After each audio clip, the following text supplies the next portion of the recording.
Você achou uma lâmpada com um gênio, mas só tem uma escolha. Você pode ser dono do banco ou Itaú ou Nubank.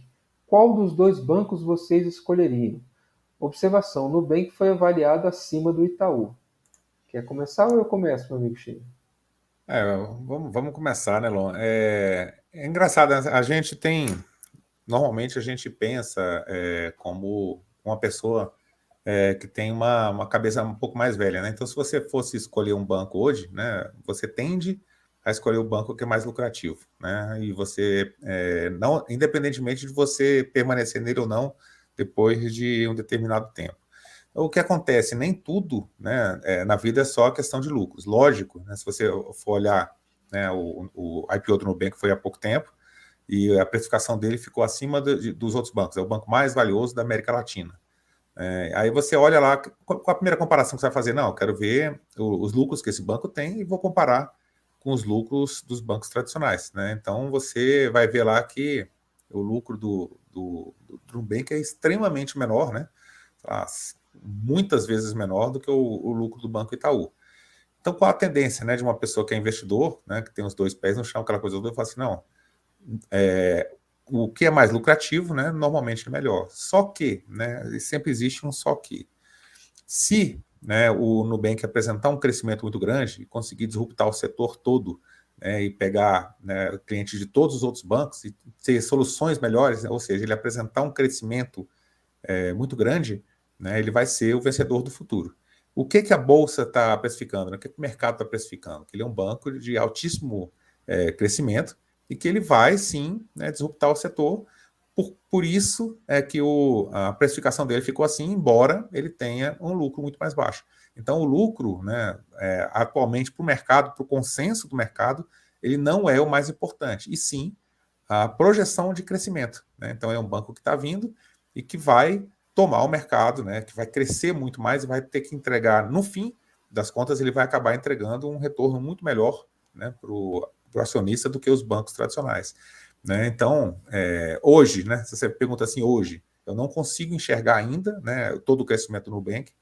Eu ficaria, lógico, né, com um Itaú, com o Bradesco, um banco mais sólido hoje, só que observando, né, como é que fica, né, a questão de margens, de rentabilidade. Se eu ver, né, se eu olhar lá na frente, se eu conseguir enxergar, né, que está diminuindo, né, as margens dos bancos, a rentabilidade, os negócios, e que o Nubank está crescendo, né, de tal forma que ele vá ser o grande vencedor do futuro, aí sim, né, você tem que sair de uma posição que vai ser perdedora para você ou não entrar na vencedora num preço muito fora do comum, ou então você sim apostar numa tecnologia dessa e entrar. Né? Mas hoje eu ficaria, né, com os dois pés mais no chão. Né? Eu não consigo. Eu tenho sempre muito receio de pagar um preço muito caro para uma empresa de crescimento e ela não entregar aquele crescimento todo. Né? Porque você acaba colocando muito dinheiro numa coisa que não vai te dar um retorno adequado. Então é melhor um pouco de retorno, né? 7% ao ano, 8% ao ano, 15% ao ano, do que você prospectar 100% ao ano e, na verdade, dar um decréscimo, né, de retorno para você. Em vez de você ganhar dinheiro, você perder dinheiro. E a primeira regra do Buffett é justamente essa, né? Não perder dinheiro. Né? Então eu ficaria com um negócio hoje mais que eu entendo mais e que tem uma avaliação muito mais justa, que são os bancos tradicionais.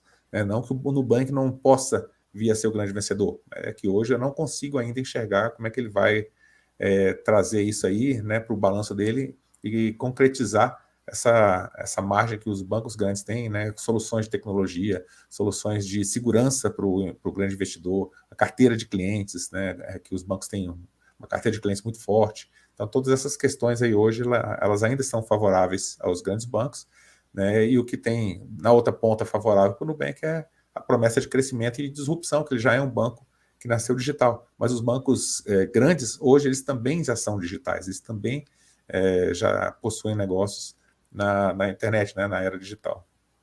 E aí, deixando aquele disclaimer que isso não é indicação de compra e venda e não tome isso aqui como um aconselhamento de investimentos, procure sempre um profissional para fazer a sua gestão de risco, né? Complementando o que meu amigo China falou, você pode olhar isso daí com dois olhos, né? O olho de investidor e o olho de especulador. O olho de especulador, ele vai olhar a rentabilidade muito mais do que o risco. Por quê? ele admite que existe uma assimetria em que a rentabilidade prometida pelo Banco Nubank será muito maior do que o risco que ele está assumindo. Então, tudo bem, eu vou entrar nessa daqui porque eu vou arrebentar de ganhar dinheiro e eu vou ficar muito rico com isso. É o pensamento do especulador. Do ponto de vista do investidor, ele vai pensar o seguinte, exatamente a maneira como o Schneider colocou. Hoje eu não tenho elementos suficientes para dizer que essa promessa de lucro futuro irá se concretizar.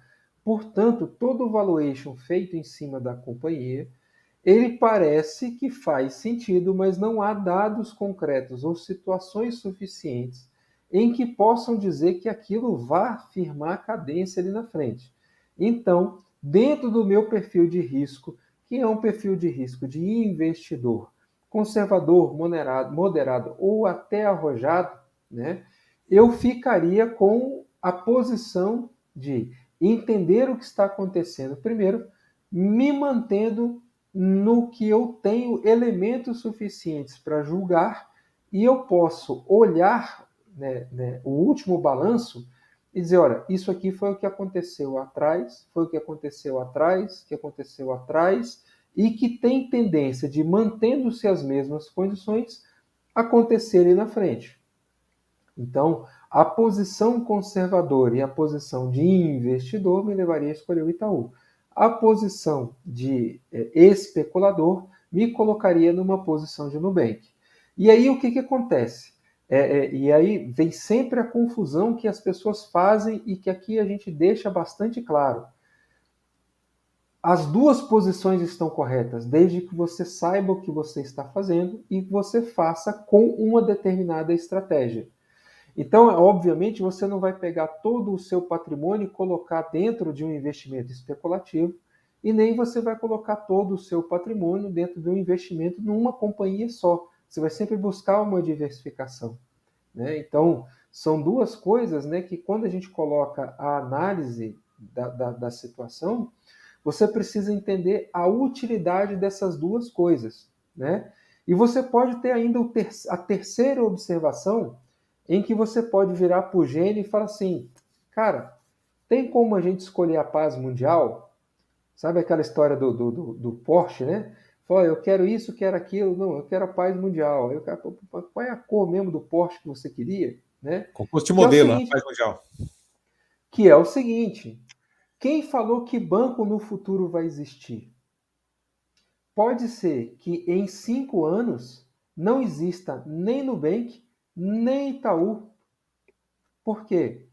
Porque simplesmente não vai haver banco, porque simplesmente não vai haver moedas. A necessidade de você ter banco para intermediar moedas, porque o Pix, através do Banco Central, que é uma moeda digital, ele já faz a transação direta entre pessoas e pessoas, ele já faz o registro de depósito, ele já faz a consignação em blockchain dos empréstimos, e o agente bancário deixa de existir porque a prestação de serviço do banco passa a não fazer mais sentido, e os bancos vão ter uma queda gigantesca na sua arrecadação, sacou? Então não é o tipo do setor que você pode colocar todas as fichas numa coisa só. A mesma coisa da winner takes all, ele dificilmente vai acontecer em bancos. Quando você coloca os dois, nenhum dos dois parece que vão ter a posição de líder de mercado, porque você tem outros players nesse mercado que são muito fortes, como o Bradesco, como o Banco do Brasil. Então, não existe ali um cara que vai falar, ó, esse cara aqui é o cara do setor bancário, diferente de outros posicionamentos. Então, quando você olha essa perspectiva e analisa, né, cada um tem o seu mérito, cada um tem a sua característica, e ela vai servir de uma forma diferente para cada um deles. Então, esse gênio, né, essa colocação de você ter que escolher uma coisa ou outra, normalmente leva o investidor à pior decisão possível. O ideal é que você tenha os dois na sua carteira, que você entenda a característica dos dois e os dois somados possam atingir o seu objetivo. Então, por exemplo, você tem uma perspectiva de lucro futuro no Nubank e você tem uma garantia de lucro no Itaú. Uma garantia não, você tem uma perspectiva de lucro no Itaú. Então você modera essa posição colocando os dois, apostando um pouco, e aí literalmente apostando um pouco no posicionamento do Nubank, enquanto você está investindo no posicionamento do Itaú. E vai migrando as duas coisas conforme você vai tendo resultado em um, sem tirar o olho do outro. Entendeu? Essa é a função do portfólio. Não é você escolher entre uma coisa e outra, é você juntar as coisas para que elas em conjunto sejam melhor do que elas separadas. Pegou o bizu? E vamos para a próxima.